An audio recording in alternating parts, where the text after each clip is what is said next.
Buenas, hoy vamos a hablar de un momento que literalmente cambió las reglas del juego para todo el planeta, los juicios de Nuremberg. Y ojo, que aunque suene algo de los libros de historia, sus efectos los vemos hoy, cada día, en cómo entendemos la justicia a nivel mundial. Venga, vamos al lío. A ver, vamos a empezar con la pregunta del millón. Una que hoy nos parece casi de cajón, pero que, creedme, durante casi toda la historia, la respuesta era otra cosa. ¿Se puede sentar en el banquillo a un jefe de Estado por los crímenes que ha cometido? ¿Alguien que está en lo más alto del poder?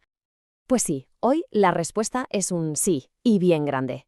Pero esta idea no cayó del cielo. Es algo que hoy damos por hecho, pero que tuvo que nacer, literalmente, de las cenizas y el horror de la guerra, en un momento en que parecía que la humanidad había tocado fondo. Ok, antes de viajar al pasado, vamos a ver un momento dónde estamos ahora mismo. ¿Qué significa eso de la justicia universal hoy en día? Bueno, pues hoy tenemos una cosa llamada la Corte Penal Internacional, la CPI, que está en La Haya. ¿Y qué hace? Pues básicamente se encarga de juzgar los crímenes más bestias del mundo cuando un país o no puede o digamos que no quiere hacerlo. Y esta corte, esta idea, es la heredera directa de lo que vamos a contar. Es el final del camino que empezó hace casi 80 años. Pues venga, vamos a ese punto de partida. Nos vamos a 1945. La Segunda Guerra Mundial acaba de terminar, y es aquí donde se planta esa semilla.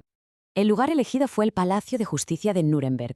Y claro, no fue por casualidad, ¿eh? Nuremberg era la ciudad de los desfiles nazis, el corazón simbólico de su propaganda. Así que qué mejor sitio para celebrar su juicio final. Allí, por primera vez en la historia, se montó un tribunal con jueces de los 4 grandes aliados, Estados Unidos, Reino Unido, Francia y la Unión Soviética, para juzgar a la cúpula nazi que quedaba viva. Claro, aquí se toparon con un problema, pero un problema gigante.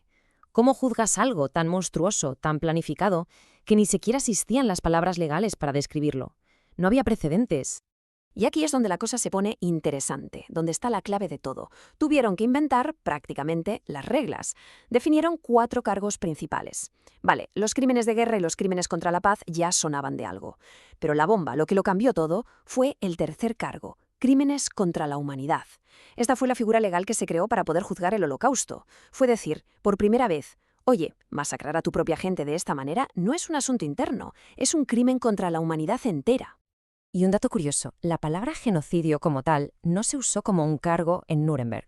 La palabra ya existía, la había creado un jurista polaco, Rafael Lemkin, justo para describir lo que estaba pasando. Pero fue todo lo que salió a la luz en ese juicio, todas las pruebas, lo que empujó a la ONU a decir, un momento, esto necesita su propia ley. Y así, en 1948, nació la Convención sobre el Genocidio. O sea, el juicio fue la chispa. Vale, y ahora vamos a otro de los grandes legados del juicio, uno que seguro que suena, la famosa excusa del «yo solo seguía órdenes». Esta frase en alemán, Befehl ist Befehl, fue el mantra de la defensa.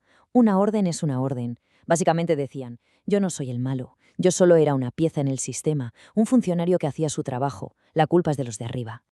Pero el tribunal cogió esa excusa y la hizo pedazos. Estableció algo que hoy conocemos como el principio de Nuremberg 4, que viene a decir, mira, no, si te dan una orden que es claramente una atrocidad y tienes la capacidad de elegir no cumplirla, no te puedes esconder detrás de que solo seguías órdenes. Se acabó, la responsabilidad es tuya, es individual.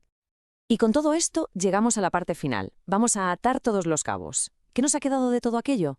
¿Cuál es el eco de Nuremberg hoy? Bueno, si miramos los resultados del juicio principal, los números son claros. De los 22 acusados, la mayoría fueron condenados. 12 a la horca, otros a cadena perpetua o a prisión. ¿Hubo justicia? Sí. Pero el legado de verdad, el que llega hasta hoy, no está en estas sentencias, sino en las ideas.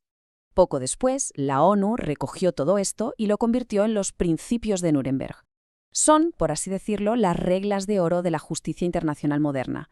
Y son muy claras. 1. Los crímenes los cometen personas, no países. 2. Ser el jefe no te da un pase libre. 3. Lo de seguía órdenes, ya hemos visto que no cuela. Y 4. Todo el mundo tiene derecho a un juicio justo. Y para que se vea claro el hilo conductor, fijaos en esto. Por un lado, el principio de Nuremberg, que dice que ser jefe de Estado no te hace intocable. Y por otro, lo que hace hoy la Corte Penal Internacional, aplicar la inmunidad cero. O sea, da igual el cargo que tengas, puedes acabar en el banquillo. Es una línea recta que va desde Nuremberg hasta La Haya. Y ese espíritu de Nuremberg no se quedó ahí, claro. Fue la inspiración para otros momentos clave. Por ejemplo, el juicio a Adolf Eichmann en Israel, o los tribunales que se crearon para juzgar las barbaridades de las guerras de Yugoslavia y el genocidio de Ruanda. todos, de una forma u otra, son hijos de Nuremberg. Y aquí lo dejamos. Al final, el gran mensaje de Nuremberg es que la justicia a escala mundial no es una utopía. Es algo posible, se puede hacer, pero nos deja una pregunta en el aire, una pregunta muy seria. Vale, Nuremberg nos enseñó que es posible, pero ¿hemos conseguido que sea inevitable?